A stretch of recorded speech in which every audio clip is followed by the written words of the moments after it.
going on, you guys? Captain Ninja 210 here. I'm gonna make this Magplar video as a thank you to you guys for showing your support to the channel. We appreciate your feedback, no matter what kind of feedback you give us, positive, negative, or if you're just dicking around or whatever, the advice, anything you guys really tell us. So what I'm gonna do is I'm gonna basically tell X amount of secrets or X amount of things I've discovered on my Magplar, give out a few builds, open world, dueling. These builds work no matter what in BGs. I mean, like, honestly, the class is pretty OP in itself, so I mean, but these builds are not the best builds in the game. There's definitely better, and there is builds I do want to test that I know for a fact will outperform these builds, but these builds are definitely OP as hell, and they're definitely viable, I think, even for next patch. I might change a little things here and there, but other than that, let's get into this. Alright. So, food. Use a tri-staff food, obviously. Use Bloody Mar to reduce your vampirism, because I am a vampire. I use trash pots on my Magplar. I suggest using tri-staff pots. If you're an Argonian, you don't really need that. If you feel like you struggle with like people CCing you a lot and stuff like that, then immovables or something like that, use whatever works best for you. Alright? I use this, whatever. I'm a broke boy. Or cheap.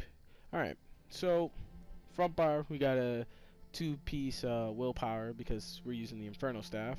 Nern. I like Nern because it increases my spell damage, which increases like pretty much everything overall. Got 5-piece transmutation on the back bar. One-hander has weapon damage enchant, powered because I like my heals to be even beefier on a Templar because they're already stupid. You put powered on it, it's even dumber. Shield sturdy, obviously, because when you're getting Zerg down or people are just hitting you no matter what overall, you can just hold block for a little bit and it won't hurt your stam too much. This is the open world build, by the way. Then I got 2-piece slime craw. This is all heavy, and then heavy Julianos. Now the jewelry is infused with the spell damage on the neck, infused reduced cost on the ring, and then a normal arcane spell damage on the other ring. Now I use reduced cost and not recovery just for the fact that it's still not too much of a difference. Like it's not showing up on my stat sheet that my recovery is like high and well. Like it's not up there, but you could definitely see it when you're actually out there in open world BGs, duels, that your recovery is there and your sustain is there, as long as you keep your buffs up, and there's different ways of sustaining. I'm going to show you how. So, just in case if you don't know what transmutation does, that's what it does. Just in case of Julianos, that's what it does. Slime craw, that's what it does. Now, skills. These are my open world abilities for the most part. Whoops. This is what I was testing today, and toppling charge, you could change it out for destructive clench if you like, or whatever. You could throw total darken to your ability bars in the mix somewhere. You really don't need elemental drain in open world. I like it because it gives the breach and the magicka steel, and this is what I'm talking about. This is where you can get your recovery, more and more recovery from. This is where it actually ends up stacking. So you got your minor magicka steel, which you restore magicka, 300 magicka every second when damaging your enemy. It may not seem like a lot, but it does add up, and it helps out with your sustain, along with channeled focus. When it's down, you get 240 mag back every 1 second. It's pretty good. I use Honor the Dead, Elusive Mist, Degeneration. Now, this ultimate is from the Sijic skill line. It is very, very OP. It I guess you could. I rarely use the ultimate itself, but the fact that it reduces my damage taken by 8%, that's very good. You could use the ultimate itself is pretty decent too, especially when you're in trouble and you're about to die. You could just click that. It's kind of like, you know, exactly what the name is. No, right now I think it's Temporal Guard, but one of the unmorphed versions, I think Redo or something like that. But another thing about this is when you hold block, you where is it? Yeah, you get this damage shield, and it's very, very good, very good. Um, Other builds. So this is me open world most of the time. Now, duels, I changed it up a little bit just for the fact that you don't know what you're gonna go against. Anyone could be using any sort of cancer. Um, Most of the time I don't use an execute. If I use an execute, you can put on an execute, doesn't matter. Most of the time I don't use an execute because one, it's overkill, in my opinion. It's overkill for the most part on who you're fighting. Two, it's risky. It's a risky move. It's like you using Soul Assault. Soul Assault is a very risky ultimate. It's a high risk ultimate because yes, if you build your Soul Assault right, you can one-shot someone easy. I'm not saying that Soul Assault isn't OP. It is OP as hell.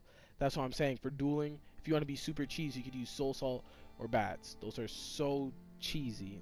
It's ridiculous. But the thing about Soul Assault, I fought people that have used Soul Assault, and there was no... if they don't hit hard enough, you could burst them while they're Soul Assaulting you. You just, depending on what class, you pop a little heal right before, you buff up just a little bit, and you just start hitting them. As soon as they're done with the Soul Assault, you CC them, they're dead. So, it's kind of it's a risky ultimate, and that's how the Magplar execute works. It's a risky ultimate where that could happen, so it could bash you while you're doing Radiant Oppression, and if you don't kill them with the Radiant Oppression right there and they bash you, you're kind of fucked. So, you know, I don't know. I don't like it too much. I think it's a little bit too cheesy, but for skills, this is what I would use for dueling. And these could interchange. You could use the open world skills for BGs, or you could use the dueling skills for BGs, whatever. I normally don't put on Total Dark on someone unless I know they're being even the slightest bit of cheese or the little bit of cancer. Like, if you're being even the slightest bit, I'm gonna throw it on you. Period. It's a game, and I'm not gonna show, you know, any remorse for anyone like that. Now, I'm gonna show you this setup first. This is a very OP setup. It can work in open world as well. So overwhelming surge. It's sharpened, Oblivion damage glyph. I actually like the Oblivion damage glyph for the fact that if people have shields and I light attack, because you have to constantly be light attacking in between your jabs. I cannot stress that enough because it is so important. You're going to be proccing a glyph constantly, adding additional pressure. So, and it also helps with your Magicka sustain because that's how your elemental drain procs off you doing damage to them. So that's just another thing additionally that adds damage to them. So there you go. I have sharpened. I don't mind sharpened. I just haven't trait changed it yet, but I don't mind it. Now, one-handed shield. You could use this one-handed shield. I preferably use this one-handed shield for the fact that you know, it's the perfect traits and stuff like that. So I don't really care. And then, or you could use the Asylum one-handed shield. It's pretty OP. It helps you sustain. The only thing about it, the downside is that because of that shield, you have to slot defensive stance. Now, you could use it, you don't have to use it, it's whatever. Oh yeah, so the OP build. The other part of the OP build would be Scoria. So, you use Overwhelming with 2-piece whatever you want on the back bar. I use this for recovery. Because 2-piece will give me mag recovery. Scoria, it's another proc to add to your overwhelming. So it makes it even more OP. And Julianus is a really good base damage set. You could switch this out for Rattle Cage if you like. And again, this works open world or duels or BGs. This build specifically.